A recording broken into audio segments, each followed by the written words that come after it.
In this instructional video, we're gonna show you how to do a very simple salad. The first thing that we wanna do in this video is to show you how to do croutons the classical way, when we pan fry it.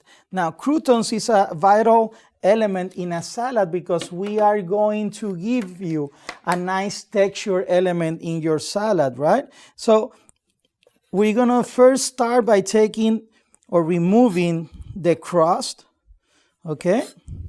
And in this case, we're using our regular bread, but you guys can use any day-old bread, all right? French bread, brioche bread, all of them will do good, all right? What we want to do is we want to cut them in nice even cubes so the presentation and cooking will be uniform. We're going to cut them in these ways in a nice medium dice, which is a 1/2 inch by a 1/2 inch by a 1/2 inch. Now that we have our croutons already cut, we are going to add, we're going to heat up our pan, all right? We're going to put it in a medium-high setting. I'm going to add enough butter to cover the pan, but that is not completely submerging the croutons. Other thing that we're going to add in these salads are going to be a romaine lettuce, all right? A radicchio, which is going to help contrast flavors on the greens and also colors, which is very important. We're going to add tomato concasse. We're going to add a little cheese and fresh blueberries or whatever fruits are in season during this preparation. All right? So this butter is almost done. What I'm going to do is I'm going to add my croutons. As you can see in here, you see the sizzling sound, which means that the crouton or the butter is at a perfect temperature.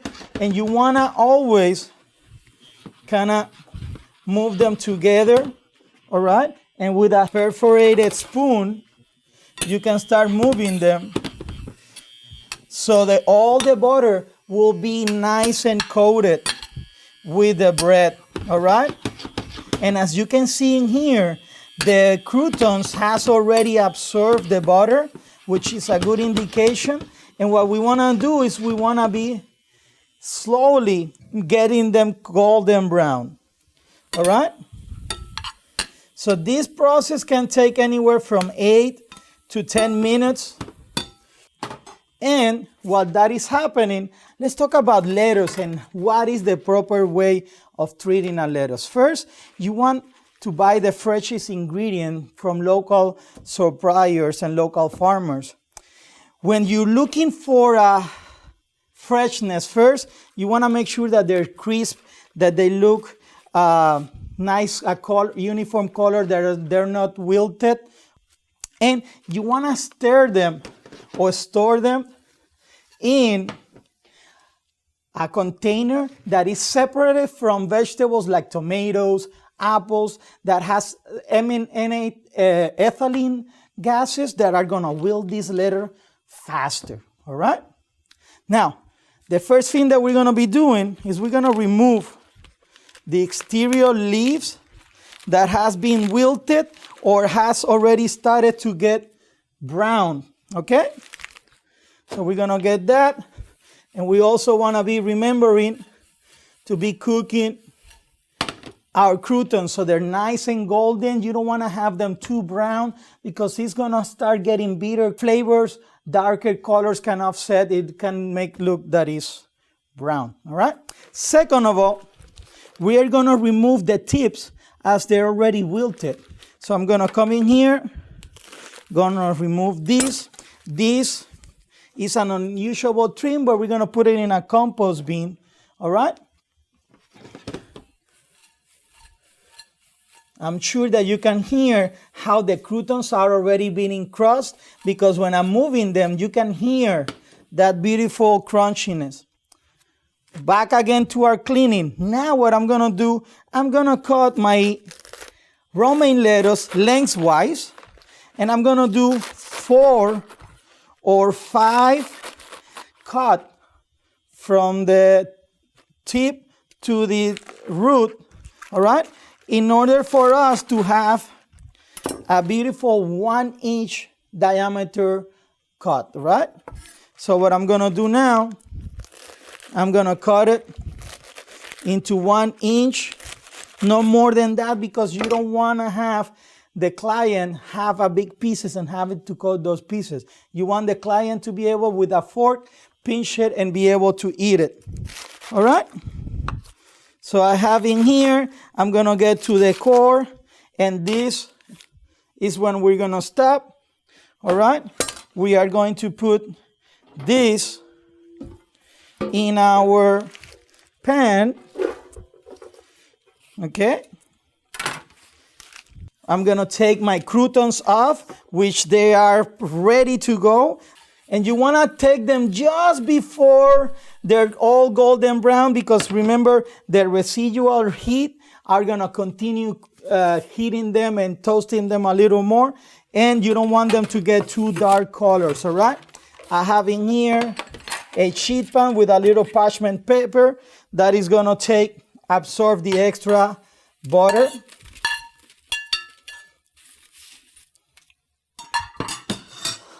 I'm gonna add a little bit of salt, freshly ground peppers. And at this moment, I'm gonna show you how to clean and dry our lettuce. Now, because lettuce grows in the dirt, all right, some of them are actually cultivated in hydroponics, so it doesn't have this problem. But we also want to make sure that we take away the dirt, right? In order for us to keep the salad nice and crispy and vibrant, we want to soak them in water that is very cold, all right? This will help us remove the excess sand or debris that is on the lettuce, all right, while maintaining its freshness. Now, it's very important that we remove this water, the excess liquid. Why?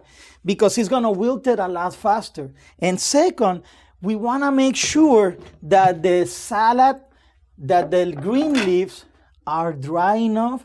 So first, it will have a longer shelf life. And second of all, that our dressing or our oil-based dressing can cling to it, that it's not going to run or drip away, right? Now, how do we do this? Well, we have a couple of ways. We can take these and put it in a sheet pan with paper towels and dry them enough, all right?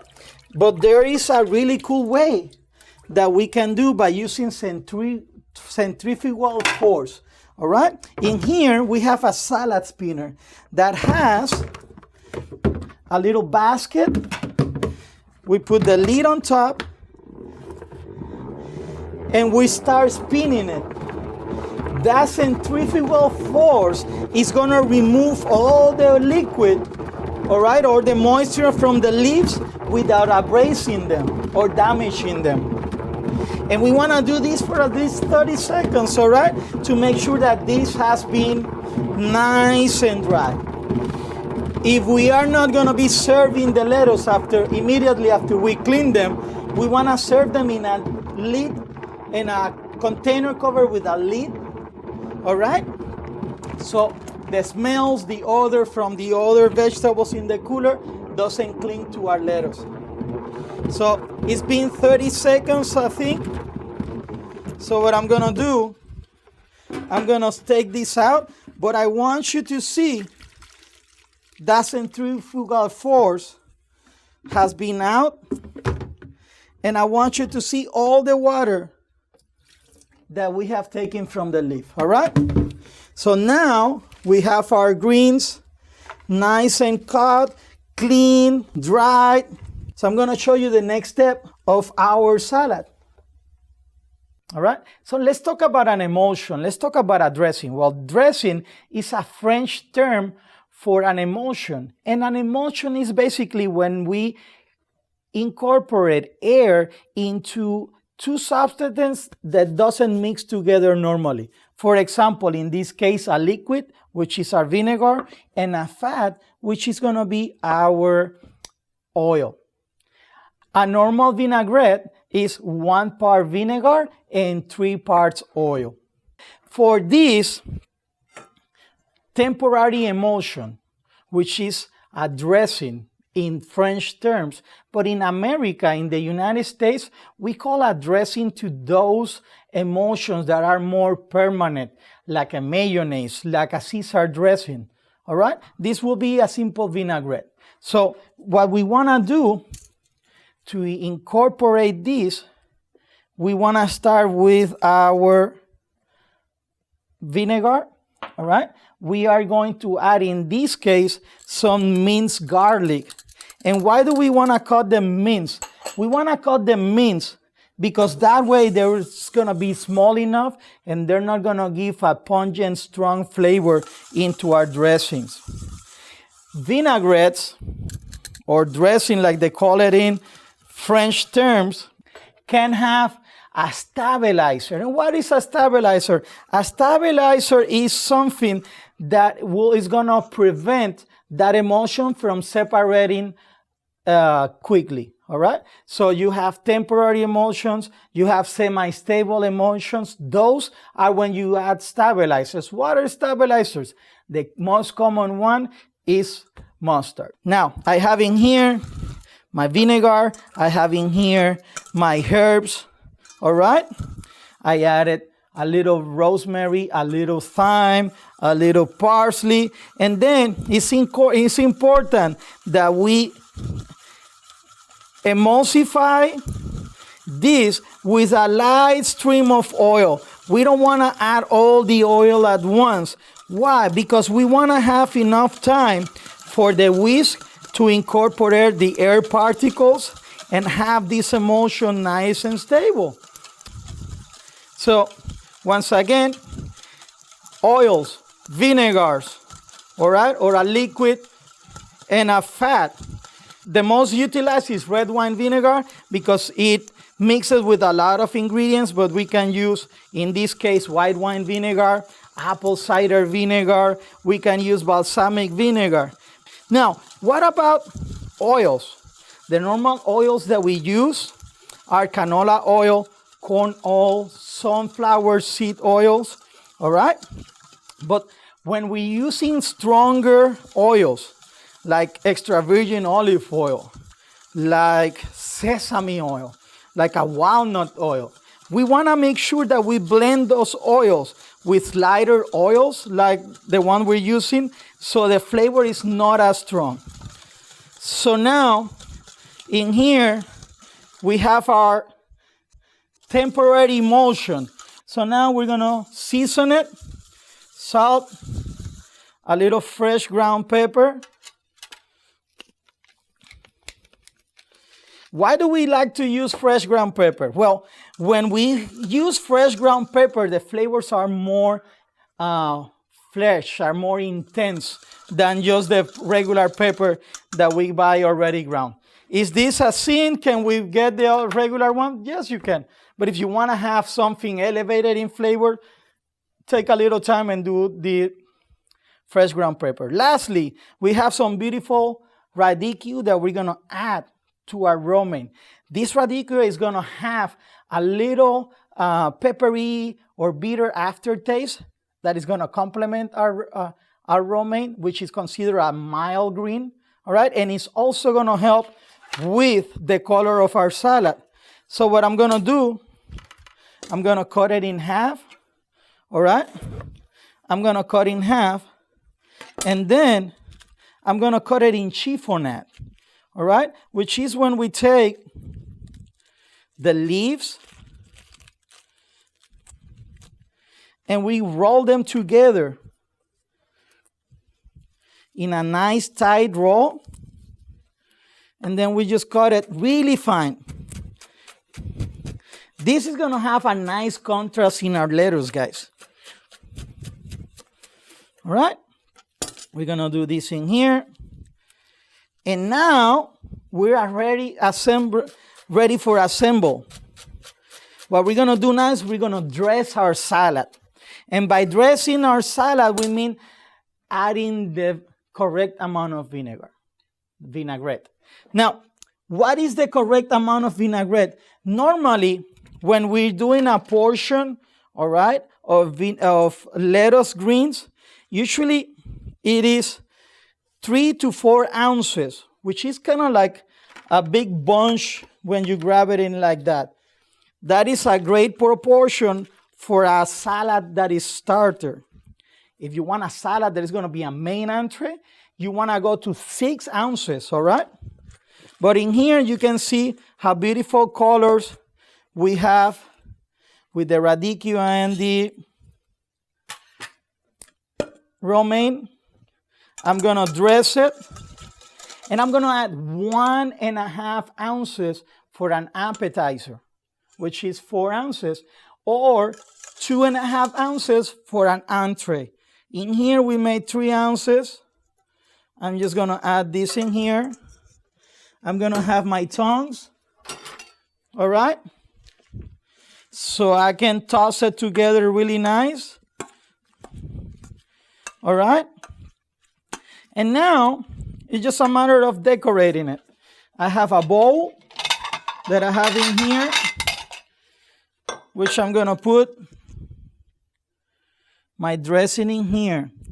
You don't want to overdress your salad, because if you overdress it, it's going to be a little oily or a little vinegary, all right? You want the salad also to be, all right, represented. If you underdress it, the salad can be dry. It could be something unwanted for the client. We added a little bit of our tomatoes.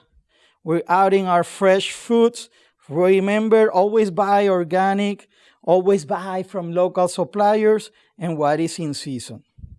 These blueberries are looking great. And then we're just going to drizzle it with a little freshly grated Parmesan and our croutons, all right? Which were made classically and pan-fried. And as you can see, we have in here a nice simple salad. A little bitter, you have a little sweet of the blueberries, you have a beautiful, nice, balanced vinaigrette, and full with colors, all right?